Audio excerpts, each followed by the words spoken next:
नमस्कार दोस्तों, स्वागत है आपका अपने चैनल इंटरनेशनल अफेयर पर। तो जी हाँ दोस्तों, चीन की अब नापाक नजर ऑस्ट्रेलिया पर फिर से पड़ गई है। जिस तरह चीन ने भारत को मालदीव में घेरना चाहता है, उसी तरह चीन अब ऑस्ट्रेलिया के साथ करना चाहता है। आप सबको बता दें कि क्वाड की मीटिंग खत्म हो गई है। इसमें भारत, अमेरिका, जापान और ऑस्ट्रेलिया शामिल हुए थे। चीन पहले ही कई बार क्वाड को लेकर जहर उगल चुका है। कुछ दिन पहले ही चीनी विदेश मंत्रालय ने क्वाड पर क्षेत्रीय देशों के बीच तनाव बढ़ाने के आरोप लगाए थे। चीन ने दावा किया था कि हम उम्मीद करते हैं कि अमेरिका और संबंधित देश स्थिति की स्पष्ट तस्वीर प्राप्त कर सके, आराम महसूस कर सके, शीत युद्ध की मानसिकता को त्याग पाएं, क्षेत्रीय देशों के बीच दरार डालना बंद करें और क्षेत्र में शांति, स्थिरता एवं समृद्धि सुनिश्चित करने का योगदान दें। आपको बता दें कि क्वाड की शुरुआत वर्ष 2007 में हुआ था। हालांकि इसकी शुरुआत वर्ष 2004-2005 में हो गई थी, जब भारत ने दक्षिणी पूर्व एशियाई के कई देशों में आई सुनामी के बाद मदद का हाथ बढ़ाया था। क्वाड में 4 देश शामिल हैं: अमेरिका, जापान, ऑस्ट्रेलिया और भारत। पिछले साल मार्च में भी कोरोना वायरस को लेकर क्वाड मीटिंग हुई थी। इसमें पहली बार न्यूजीलैंड, दक्षिण कोरिया और वियतनाम भी शामिल हुए थे। आप सबको बता दें कि भारत, अमेरिका, जापान और ऑस्ट्रेलिया के चौगड़ी से बने क्वाड से चीन घबराया हुआ है। यही कारण है कि वह अब साम दाम दंड भेद सहित हर दाव से इन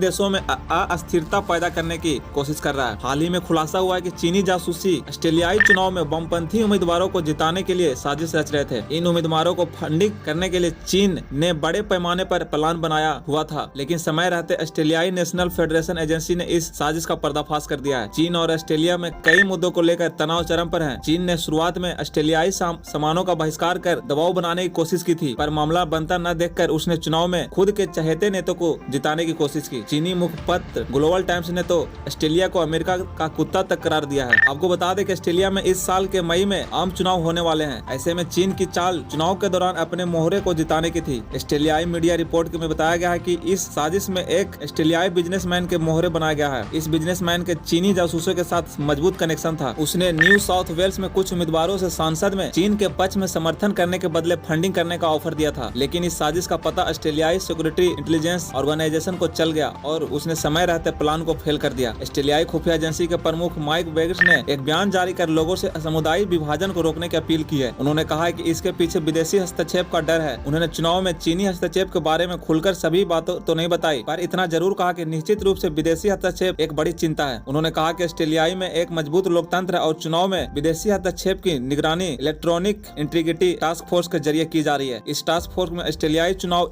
आयोग और खुफिया एजेंसी के लोग शामिल हैं। उन्होंने उम्मीद जताई कि ऑस्ट्रेलिया खुफिया एजेंसी के ऐसे खतरे से पूरी तरह से निपटने में सक्षम होंगे। खैर, आपका क्या राय? क्या चीन के इस घटिया चाल से भारत को भी बचना चाहिए कि नहीं? आप अपना राय कमेंट में जरूर बताएं और इस तरह खबर देखने के लिए आप हमारे चैनल इंटरनेशनल अफेयर को सब्सक्राइब कर लें, ताकि आप अपडेटेड रहें वर्ल्ड और डिफेंस के तमाम खबरों से।